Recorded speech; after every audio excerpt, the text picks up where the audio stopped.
Don't let them win you over, that's what they're hoping for. They want to shutter your mind and shackle it to the floor. It's not hard to figure out the lies you're being told. There is a playbook, an agenda, a blueprint, a goal. So open your eyes. This is May 5th, 2012. Kirk McKenzie just got finished with his presentation about defending rural America to the Central Valley Tea Party. I'm Sam Chaney. This is my first interview for Fresno CMAC. We Are Change Fresno. Kurt is an author and an activist for over 20 years. His best book, in my opinion, is Money Defending Your Prosperity. He's also produced a pamphlet called Follow the Money, The Search for Liberty, and several DVD series that are also on YouTube. Why We Are in So Much Debt, that's 3 parts, and How to Take Back Our Country. And his most recent project is Defend Rural America. Everyone should visit his website at silentnomorepublications.com and defendruralamerica.com. Yeah, that's right. And so Kurt is a great patriot and a great American in the true sense of the word. And he's going to talk to us today about the Federal Reserve and why it's so important for Americans to be educated about it. So my first question, Kirk, is why should every American be interested about the Federal Reserve and its monetary policy? Because it's destroying their prosperity, and it's basically putting them in a position where they're going to be paying off debts for their entire life, and their children and their grandchildren. It's a system that creates and perpetuates and increases debt, and we all become burdened with this, and there's no end in sight. And with that becomes the destruction of our liberty and our freedoms. How does the Federal Reserve control the economic life of every American?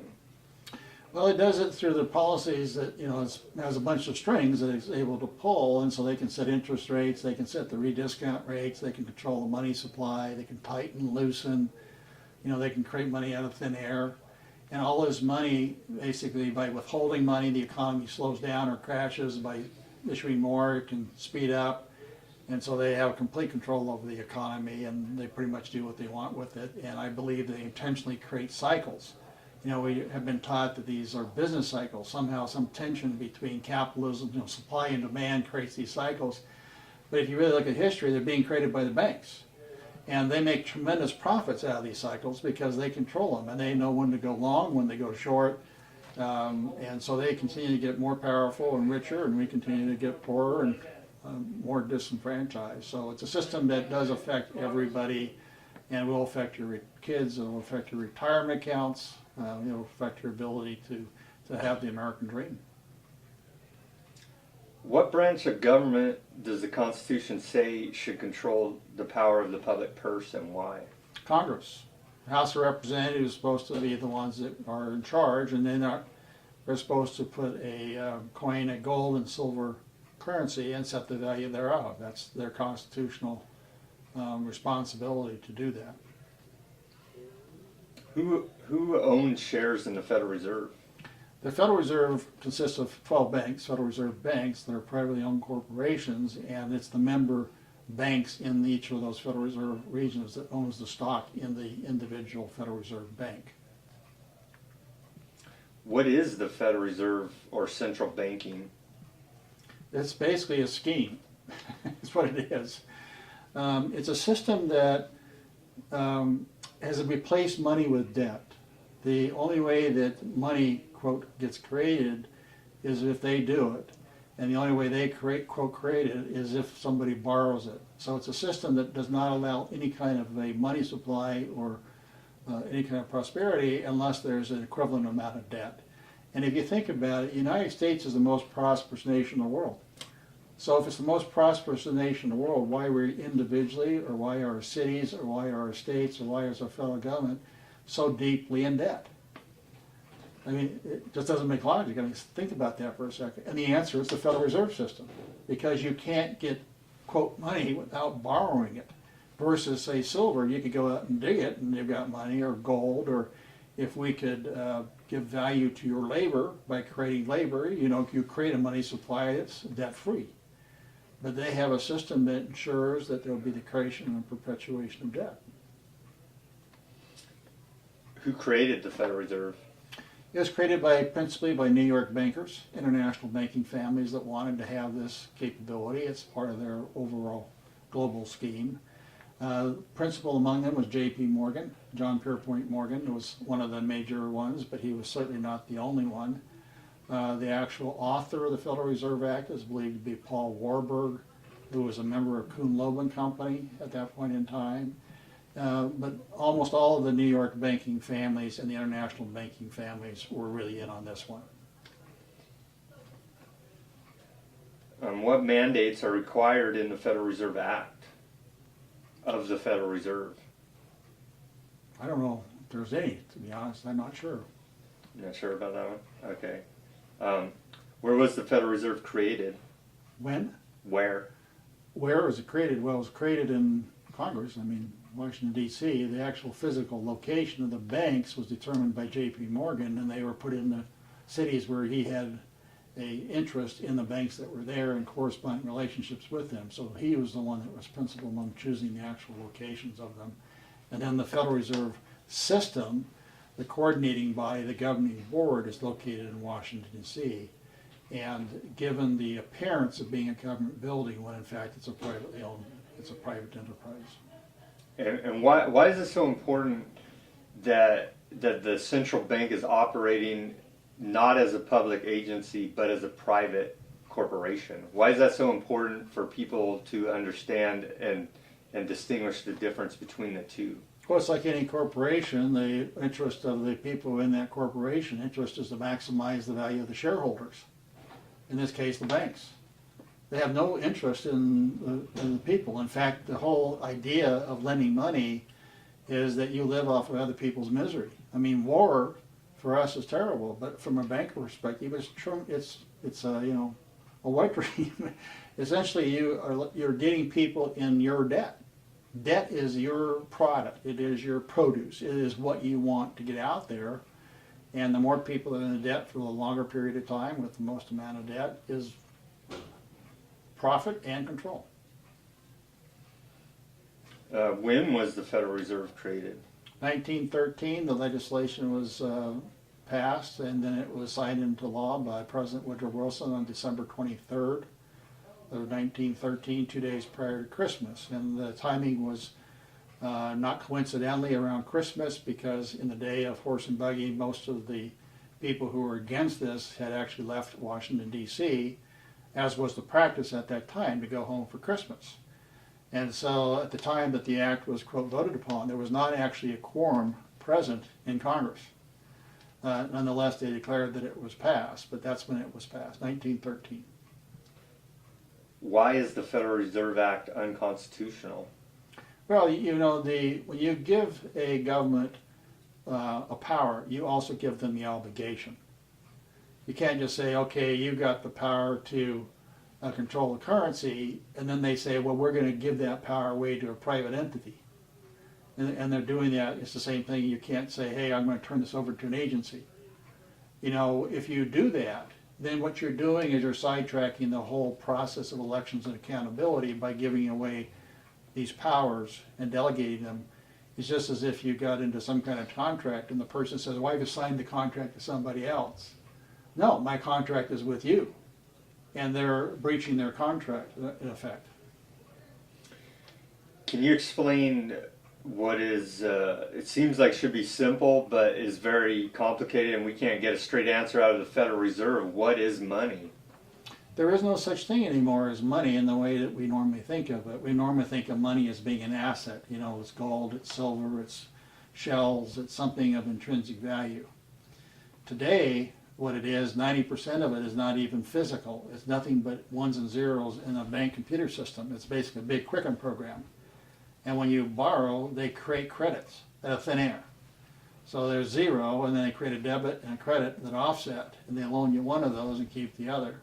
So it's just created out of thin air, and so it's not money in any classical sense whatsoever. It is debt. Can you explain a little bit about what is the money supply? It's essentially equal to the amount of debt. It's, every dollar, quote dollar, is not, the dollar is actually a measure of silver, and so they've appropriated that term for themselves. Every bank credit, let's call it a bank credit instead of a dollar, that's rolling around out there is somebody's debt. And so debt and money are, quote, linked together intrinsically. Who controls the money supply? The Federal Reserve System controls the money supply to the first level because they are the first source of kind of the lower level currencies, the base of the power scheme, L0, L1 kind of levels. And then they will loan that money out to, say, the Chase Manhattan Bank. And then Chase Manhattan Bank will create 9 fake dollars for every fake dollar they got from the Federal Reserve, and they also create money. But the basic source of the money starts with the Federal Reserve and then extends into the banks that are dealing with the Federal Reserve. And when you say they create $9 more out of every one they're loaned, that's the fractional reserve They're just banking? they're creating credits. They're adding more. They go to the keyboard and type in, if you borrow $1 million, they go to the keyboard and they type in $1 million and poof, a million credits has just been created. How does the Federal Reserve debt-based monetary system impoverish the American people? Well, this debt becomes a perpetual thing. We're still paying the debt on the Civil War, World War I, World War II, Vietnam, Korea, Middle East, and it's never going away, and it's going up at astronomical levels. The debt being created by the federal government alone is now doubled in the Obama administration. So we're talking about $13-14 trillion of debt. The total obligations are in excess of $120 trillion right now. Which is far greater than the wealth of this country. So debt is a form of, if it's a short-term loan, it's a form of indentured servitude. A mortgage is a form of indentured servitude. The word mortgage comes from French, mort meaning death and gage meaning pledge. That's what it is. It's a death pledge. And we've lost contact debt with it, but that's what it is. So if you can pay it off, okay, fine. It was a form of indentured servitude. You sign a mortgage, and for 30 years you're now going to labor for the bank to give them back their credits, plus a lot more of your labor, 3 or 4 times more than they gave you, right? So that's how this whole system works. Can you explain the difference between fiat currency and precious metals or some other commodity-backed currency? Well, I think that there's 2 views of the word fiat. Probably in the sense that you mean it is paper or electronic credits. I think the term fiat just simply means government mandated or government defined. Okay, so under that sense, a silver dollar of a certain weight formed into a certain coin is also fiat. You could call that fiat. But I think what the sense that you're talking about is in terms of paper money, non-real money, non-asset money, like paper or bank credits. And it's something the government says, hey, you have to accept it. So the fiat means, you're being forced to accept a valueless currency.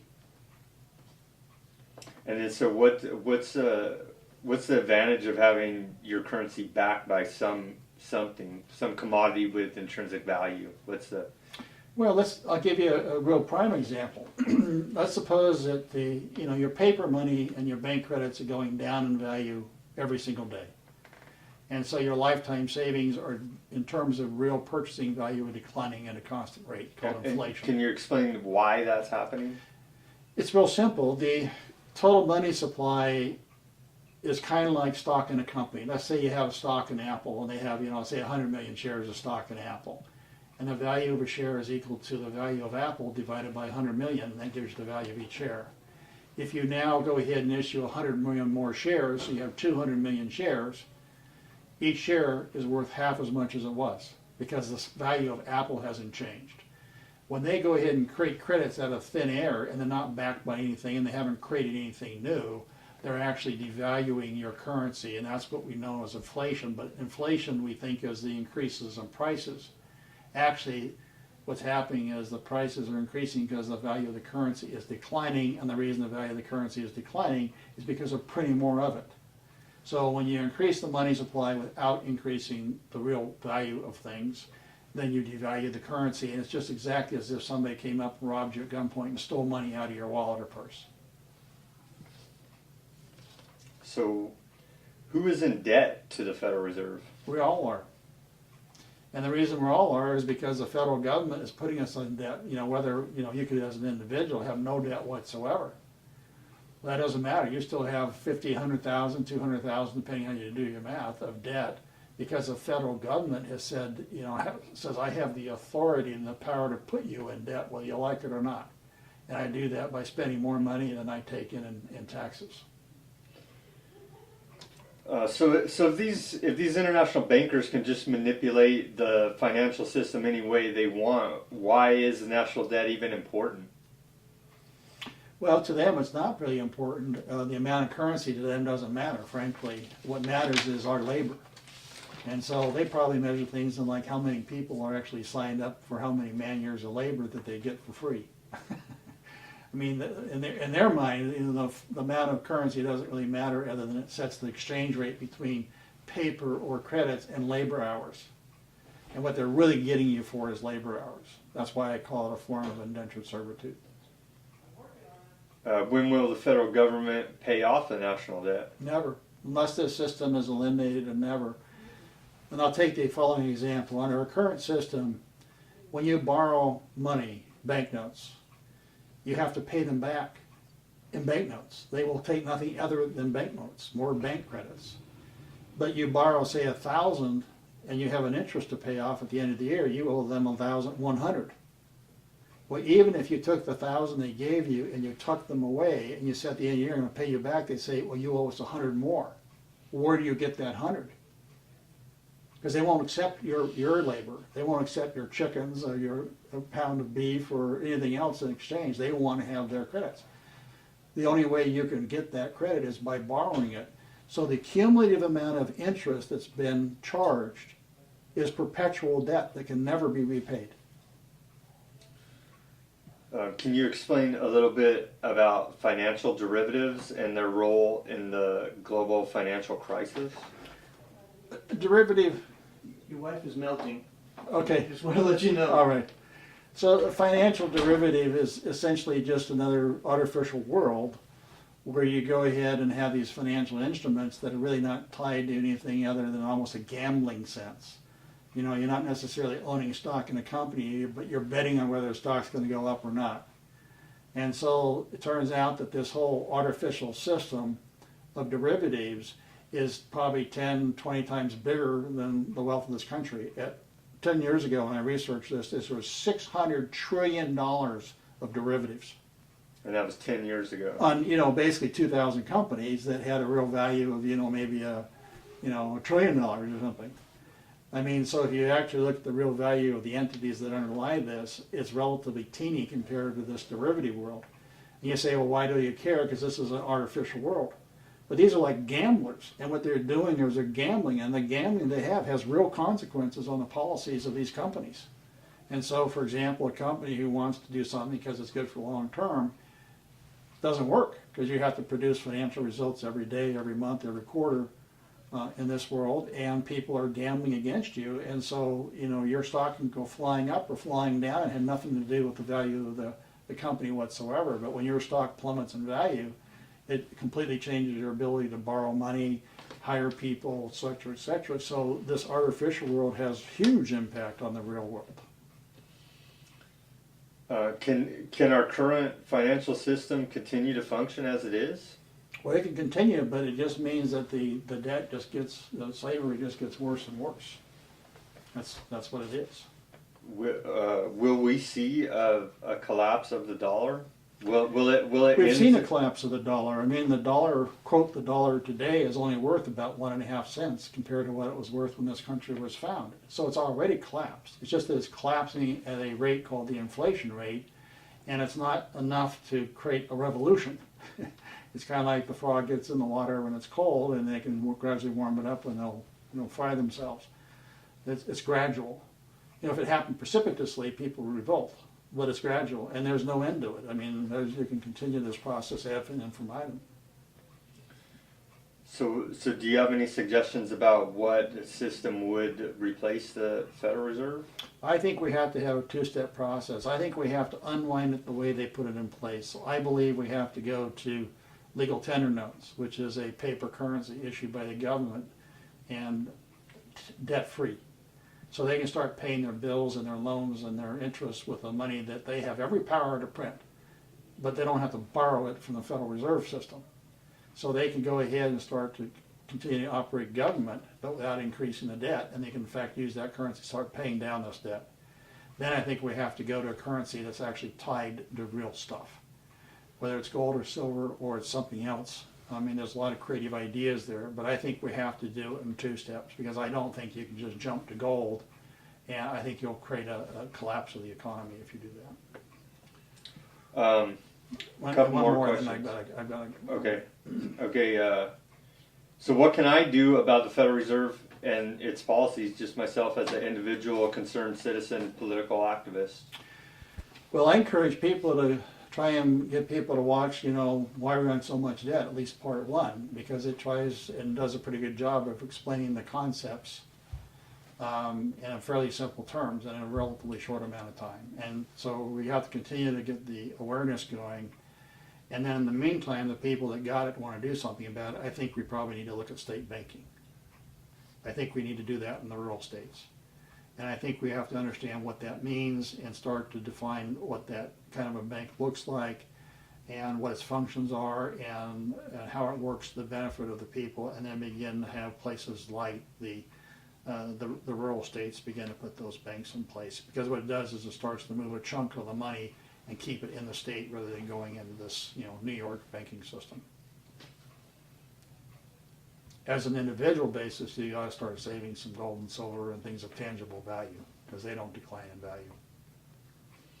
Are we going to see, one more question, are we going to see a full-on collapse, martial law, FEMA camps in this country? Are we going to really see that? Because it seems like we're leaning in that direction. Well, if you take a look at the history of the United States to date, you'd say no, because it's been gradual. But if you take a look at the Bolshevik Revolution, where it was actually fairly dramatic, and you compare it to what's going on today, I think we're in a Bolshevik Revolution right now. And so they're making moves very precipitously and boldly because they think they have all the control, and maybe they're right. So I think they now feel that they're in a position of power, that they no longer have to pretend about anything. They just go do things and do it boldly. And so it's creating some very precipitous changes. Now, what happens with that? Well, Greece, people rioted in the street, but there was no revolt, and the people are being slapped down. Spain, same thing. Germany is being hit. So when's enough? I don't know.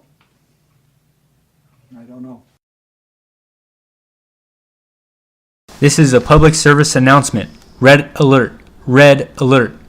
All 6 media corporations, Time Warner, Disney, Viacom, News Corporation, CBS Corporation, and Comcast have one thing in common. The executives who run them belong to an international crime syndicate whose American branch is the Council on Foreign Relations. The CFR was founded in 1921 by David Rockefeller, the son of the Rockefeller banking and oil dynasty. Carroll Quigley, mentor to Bill Clinton, said in his book Tragedy and Hope, the CFR is the American branch of a society which originated in England and which believes that national boundaries should be obliterated and a one-world rule established. Although media seems to be biased, either being conservative or Democrat, the men who own these media corporations care nothing about these political parties. The job of these corporations is to keep the people divided on social issues while telling the masses of people globalization, a one-world order, and illegal foreign wars of aggression are all necessary and for your benefit. Time Warner CEO Jeffrey Bukes, CFR member. John S. Chen, Board of Director of the Walt Disney Company, CFR member. George Soros, financier of Media Matters, CFR member. Rupert Murdoch, CEO of News Corp, CFR member. Leslie Stahl, co-editor of 60 Minutes, CFR member. Brian Williams, NBC anchor, CFR member.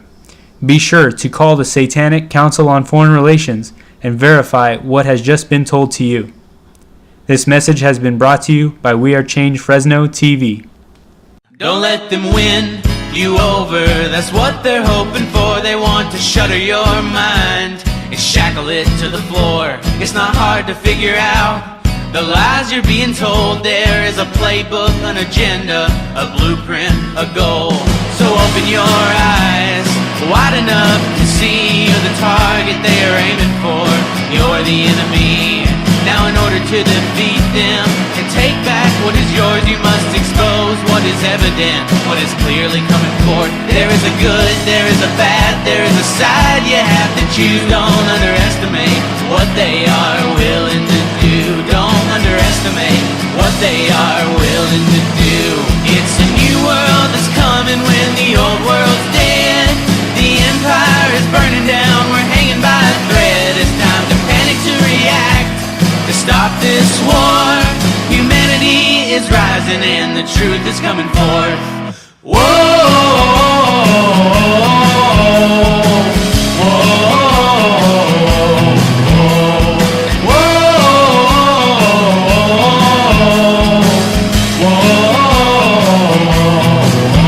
break your program, your mold, the path that you were sold. With so many lies now, it's easy to take control. The air isn't fit to breathe, we are no longer free. There is a reason they don't give you time to think. That's why the television's there to bide your time. There are lies on top of lies just to rule your mind. The water's unfit to drink, the food isn't fit to eat. There is a reason they don't give you time to think. There's a reason they don't give you time to think. It's a new world that's coming when the old world's dead. The empire is burning down, we're hanging by a thread. It's time to panic, to react, to stop this war. Humanity is rising and the truth is coming forth. Humanity is rising and the truth is coming forth. Whoa!